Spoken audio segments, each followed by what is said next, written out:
Hello there, good evening. Welcome to Look North. Tonight, billions of pounds to unblock Transpennine train travel. The government opens the chequebook to upgrade the key rail line linking Leeds and Manchester. It's a vast project that's being built, and that's why it takes time to put it in place. They've been promising it for a decade, but the costs have soared well beyond the initial estimate. Also tonight, the High Court rules the Environment Agency failed to protect a North Yorkshire river from pollution. What next for a Scarborough water park? Calls for the council to step in and save the attraction. And for blushing brides but no weddings, the Skipton bridal shop where you don't need another half for a big day. And the snow that fell on Saturday night is quickly melting away as the rain pushes in from the southwest. A milder, wetter week to come. Join me for the very latest.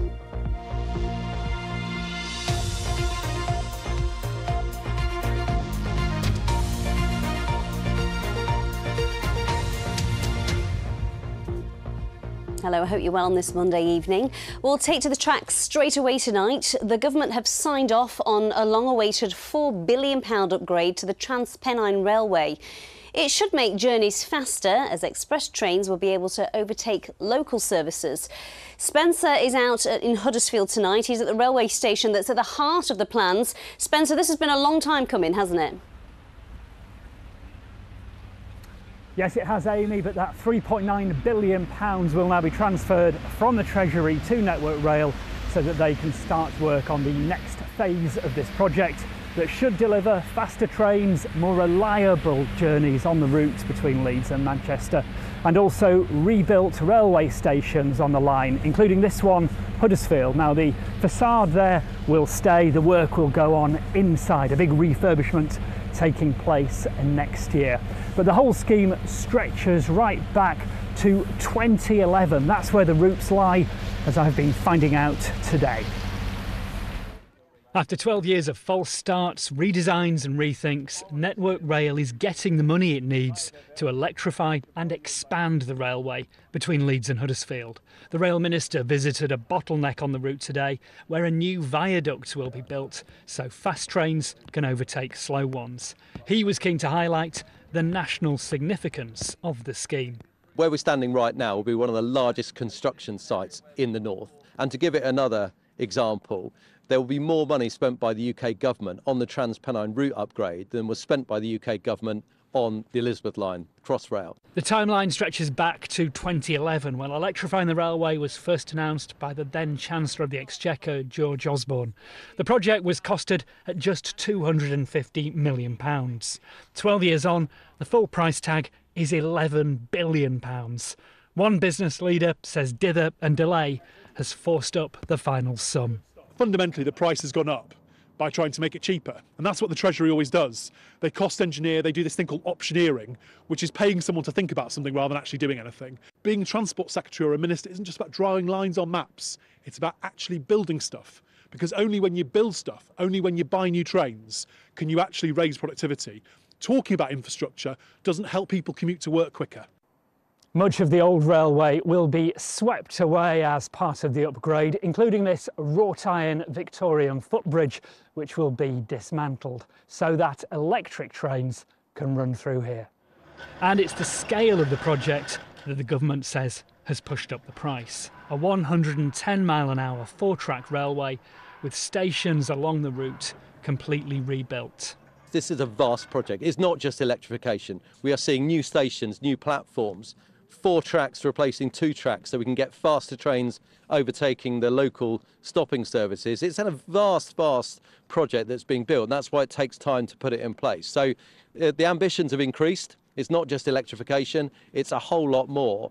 And that's what will deliver the reliable, faster journeys for people in the north who've not had it good enough for too long. In a sea of orange at Ravensthorpe today, a green light for a long talked about rail upgrade that in time should speed up journeys, reduce delays and cut overcrowding on a much maligned railway. Now, it will be a decade until passengers start to see the improvement work. That's because the new railway is effectively being grafted on the old one, whilst that work's taking place, there will be delays and disruption for 10 years or so, something unfortunately many passengers are already used to on this route. Spencer, thank you. Next tonight, a teenager has been jailed for life after he was found guilty of stabbing his friend during a drunken row at a party early this year. Dylan Cranfield was 16 when he stabbed Seb Mitchell in the heart at a house party in Harrogate. Today he was told he must serve 11 years in prison. Ollie Constable reports. Seb Mitchell was just 17 when he was stabbed in the chest at a house party in Harrogate in February of this year. The weapon was a kitchen knife, taken from the house on Clara Road where killer Dylan Cranfield lived. Cranfield had been drinking with Seb and 3 other teenagers when an argument erupted over a smashed mirror. Cranfield said he was going to wet him up, threatening to stab him. And that is what he did, causing a catastrophic hemorrhage, leading to Seb dying in hospital 2 days later. Leeds Crown Court heard how Cranfield, who was 16 at the time, admitted manslaughter but denied murder. His family today read out statements in court. His mum, Sonia, told Cranfield that he had committed the ultimate betrayal as a friend. She said Seb was one of the good guys, the best. He loved his life. Outside court, his brother Jack said this.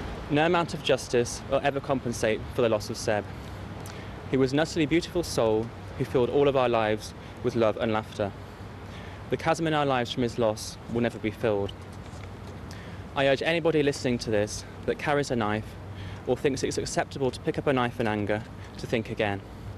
All it takes is one knife, one moment, and one stab, and suddenly you're a killer. A message here that if you make a choice to pick up a knife and use it in the way that the defendant has done in February last year, then there are consequences. You will destroy lives, your own lives, and that, most importantly, of the victim, and that's sadly what's happened to Seb. The recorder of Leeds, Guy Keel, KC, told Cranfield he would be serving life in prison with a minimum term of 11 years. He said, "We have heard of the effect to Seb's wider family. Their pain and anguish cannot be measured. Their lives are altered forever, as is yours, as is that of your family." Ollie Constable, BBC Look North at Leeds Crown Court. You're watching Monday's Look North, still to come on tonight's programme. The Sheffield community cricketing hero getting a rather unexpected but much deserved surprise.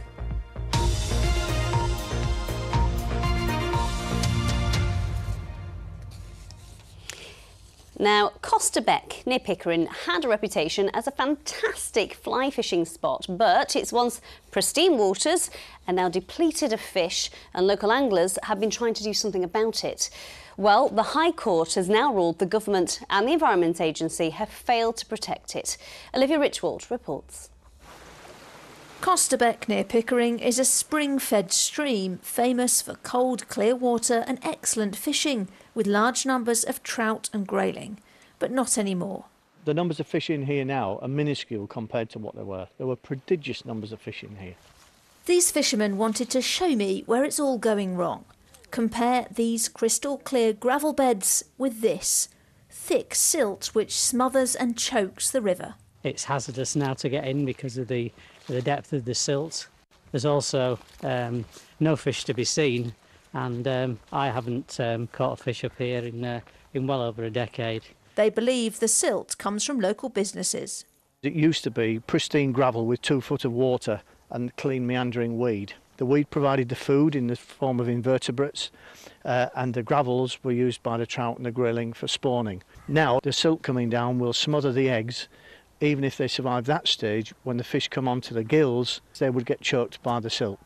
A little downstream, a Yorkshire water sewage outlet has permission to overflow into the stream, something that happened 330 times from 2020 to 2022. Now the High Court has ruled that the Environment Agency and the government failed in their responsibility to protect and restore this river. The decision has national implications. Only 16% of water bodies in England, that's 14% of rivers, are currently in a good status. And if there's any chance of the government meeting its legally binding targets for water by 2027, what is needed now is meaningful action on a water body by water body basis. In a statement, DEFRA said it was carefully considering the outcome of this case. It said, "The government has an ambitious plan for water which is delivering more investment, stronger regulation and tougher enforcement needed to clean up our waterways." Yorkshire Water says it was not part of this legal case and its sewage overflows have not been confirmed as a likely cause of Costerbeck failing to achieve good ecological status. This fishing club history book shows a £9 trout was once caught here. But in a recent competition, just one fish was caught by 12 anglers over 3 hours. The water here might be murky, but it's clear something needs to change. Olivia Richwald, BBC Look North, Pickering. Let's take a look at some other stories coming into the newsroom now. A man has suffered life-threatening injuries after a van crashed into a cherry picker being used to put up Christmas lights. A Ford Transit van hit the cherry picker just before 11 p.m. on Friday in Swallownest. 2 men, aged 42 and 30, were hurt. The older man has sustained what police called life-threatening injuries. A 23-year-old man has been arrested on suspicion of driving while unfit through drink or drugs. Aston-cum-Orton Parish Council said Christmas decorations were being fitted to lampposts when the collision occurred. Now, from today, most household waste recycling centres in Bradford will be closed on Mondays. So here's a list of some of them: Golden Butts, Midland Road, Dealburn Road, Ford Hill, Sugden End and Downey Gap are 6 of the 8 sites that will be closed as part of a 3-month trial run by the City Council. They say it'll give them the chance to carry out maintenance work and see if it saves them money, but staff will not be affected. Next night, public pressure on North Yorkshire Council to take over a water park in Scarborough is mounting. Alpamary closed suddenly in October after Benchmark, that's the firm behind it, went into administration. But local people are now asking the council to take over the popular attraction, which was actually partly funded by public money. Carla Fowler can explain.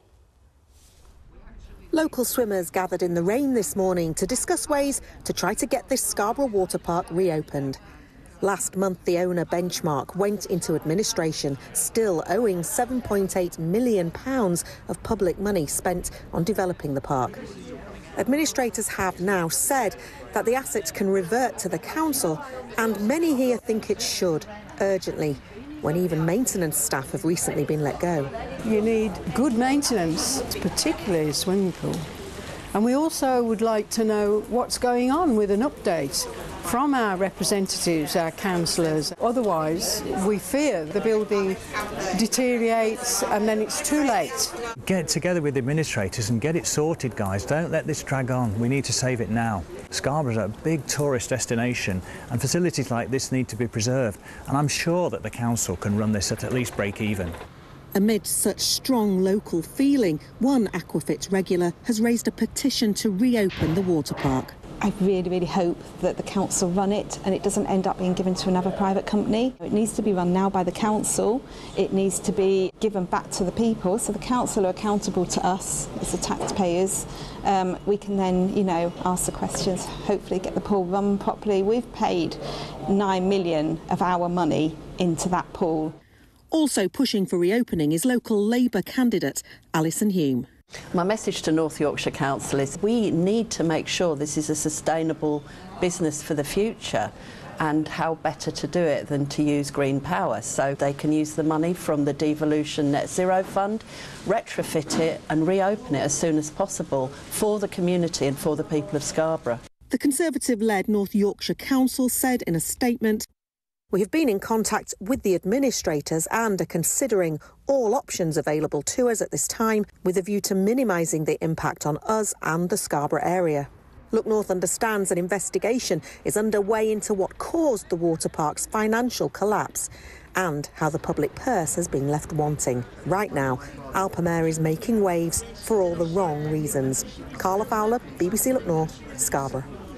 And Chesterfield sprang another surprise in the FA Cup yesterday as the non-league side reached the 3rd round. But before the game could go ahead, a lot of snow had to be cleared from the pitch. Dozens of volunteers spent hours doing the job to make sure the match could start. Chesterfield took on Leyton Orient, who are 2 divisions above them in League One. But that didn't matter. Chesterfield won it 1-0 thanks to this spectacular own goal by Idris El Mizouni, and they'll take on Watford in the next round. The margins in football can sometimes be small. It's certainly gone our way today. And you take it, last year we drew at West Brom here to a really hotly disputed 95th minute goal. Today we've now seen a game out for our supporters, which when you've had a few years like our fans have, today's great for a minute. You're going to have a few pints now and really be happy. So we're delighted to be in the third round. We've got a ridiculously tough tie at Watford, but we'll go there and really enjoy it. The Rugby League legend Kevin Sinfield is almost halfway through his latest running challenge. He's doing 7 ultramarathons in 7 cities in 7 days. Since setting off from Headingley Stadium on Friday, he's been to York, Cardiff and Birmingham, and this afternoon completed the Edinburgh leg at the Murrayfield Stadium in memory of rugby player Doddy Weir, who died last year from motor neurone disease. York has been confirmed as the venue for the 2024 UK Snooker Championships for another year. Ronnie O'Sullivan won the title for the 8th time to become the oldest ever UK champion yesterday at the Barbican with a 10-7 victory over Ding Junhui. The triumph comes just 2 days before he turns 48 and 3 decades on from being the youngest player to win the UK Championship at the age of 17. Now, at the heart of every sports club are the volunteers, and that's what the BBC Unsung Hero Award is all about, recognising the dedication, effort and goodwill that goes into keeping it all afloat. Now, we got loads of nominations for this year's award, but one really stood out, and yesterday we went to a small but mighty club in the northern side of Sheffield to surprise our winner. In the heart of S35 is the Sheffield Caribbean Sports Club. Unassuming facilities with a powerful impact on the community. It's run by Des Smith, one of the founding members back in the 1960s, when it began as a safe space for children of the Windrush.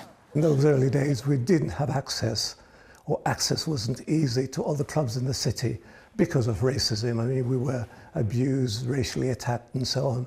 And so basically the club was set up really to cater for mainly Windrush kids, because it was a safe place to go. But over the years, it's grown into much more than a sports venue. It runs holiday food programmes and coaching for everyone living in the local area. And everyone knows Des. Des is lovely, he's really calm, he's really gentle, he's just so welcoming and encouraging. He's got huge ambitions, and we've got huge ambitions too, to kind of work with them together and kind of really build this facility. I can't tell you how many roles Des has, but he's just a wonderful human. Thank you, Des! This is my first season, but I already feel like we're a family, like my second family, like it's a community and we're all together. Like every time we step on the football pitch to play a game, there's a sense of togetherness. Probably the biggest sporting success story of the club so far is Devon Malcolm, who started playing cricket here and went on to play Test match cricket for England. Knowing Des, a person as he is, so quiet, he don't expect anything. So his nomination and all that will be a surprise to him, because he just do things lovingly. You know, for the goodness of his heart, just to support the community. So Des thinks we're here filming because he's one of the nominees of this award, but we're actually here to tell him he's the winner. And Devon, you're going to help me give him the trophy, aren't you? Oh, let's go ahead. Let's go. Well, I'm here to tell you, Des, that you are this year's BBC Sports Personality of the Year Yorkshire Unsung Hero. Congratulations. And your good friend Devon has your trophy. Devon. Des! Oh dear. This is yours. Congratulations, mate. You know, it'd be remiss just to hand this over. I mean, with your dedication, mate, and the way you quietly go around and do things and affect this community, you've been a hero to me as well. A hero to many in this community, and now Yorkshire's official unsung hero too. I'm thrilled. I mean, it's a total surprise, and it's for everybody. It really is. Thank you very much.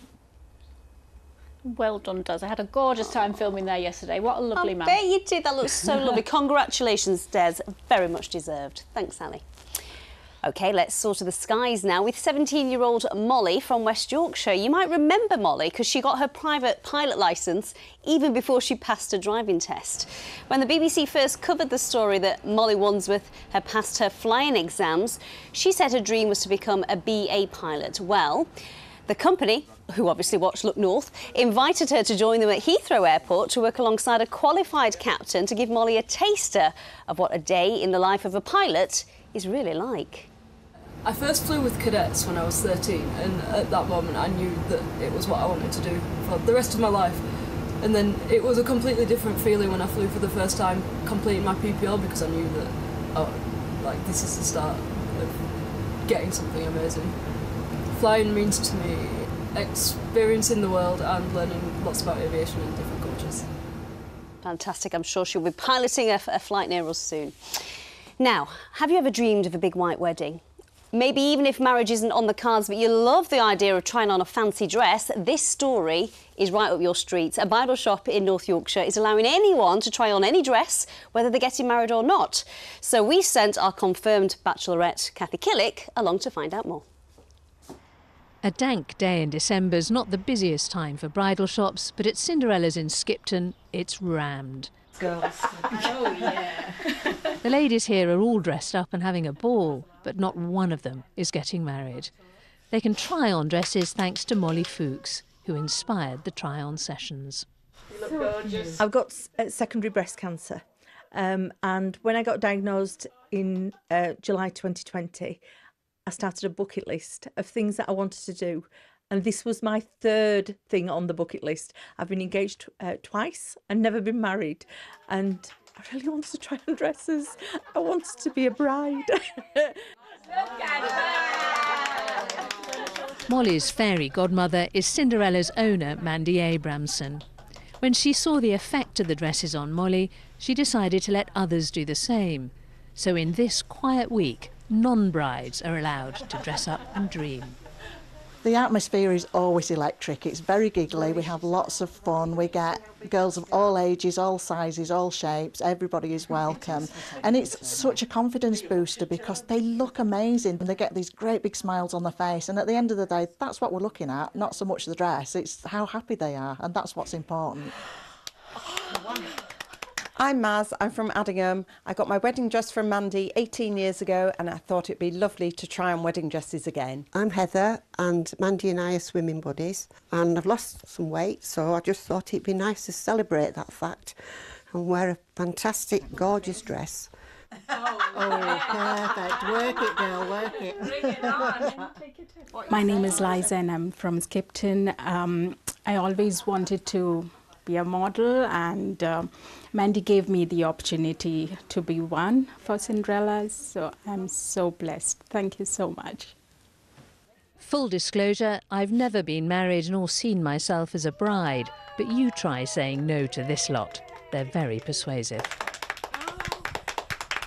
I did feel great, but then I was still wearing my trusty trews and trainers, a modern girl, just like Molly. I'm really not a dress person. I always wear jeans and it was just amazing. And I've got so many photographs. It was just amazing. And I knew I would never get married. So this was my wedding day. Supportive, uplifting and surprisingly moving. Sisters really can do it for themselves. Thank you, Mandy. Kathy Killick, BBC Look North, Skipton. Oh, what a gorgeous idea. I would love to try on a wedding dress again. And didn't Kathy Killick look stunning? You're thinking of getting married again, Amy? Well, yeah. There's always time, isn't there? There is always time. Right, we had a one-day wonder, as is normally the case with our climate these days, but that's a beautiful one. That was taken in Carlton. That's near Helmsley, and the world's biggest robin. That actually looked really nice on my PC, but it's rather large. But that was a lovely picture that John sent in from Sheffield. If you've got any pictures from this weekend, all the snow's rapidly dispersing, send them to me on at Hudson Weather. Paul the Weatherman and on the Weather Watcher website. So it's turning milder this week. There's a lot of rain to come over the next sort of 6 to 10 days. We'll have to keep an eye on that. Tomorrow, showery rain, turning somewhat brighter later and certainly less cold. Now, Wednesday looks the best day. Just look at these yellows and oranges. Eventually, they shove the cold out of the way, and by next weekend, there's quite a bit of rain to come, one weather front after another, but it does turn mild, and certainly we could be back into double figures by the time we get to Saturday. What a miserable day it's been today with outbreaks of rain. It has eased off across parts of South Yorkshire, or did do in the last few hours, but rain never far away through this evening and overnight. Heaviest and most persistent across northern and western parts of Yorkshire. It does tend to turn patchy from the east later, and at least it's frost-free. Lowest temperatures coming in at 3 or 4 degrees Celsius. So tomorrow's high water times in Scarborough at 9:52, Bridlington at 12 minutes past 10. So it is a cloudy day, especially in the morning, with further showery outbreaks of rain, 1 or 2 on the heavy side, but it does slowly improve across northern and western areas. It turns somewhat drier and brighter, and the showers even further east tend to become more isolated. So after that poor start, it is a slow improving day. Temperatures around about 7 degrees. It will feel milder than it has done recently. Further ahead then, some fog at first on Wednesday. Otherwise, it could be the best day of the week with some sunshine, but then it's wet Thursday, Friday into the weekend. That's the forecast. Is another wedding on the cards for you, is what we all want to know, Paul. Move on. Awkward. That's it from us. Bye-bye.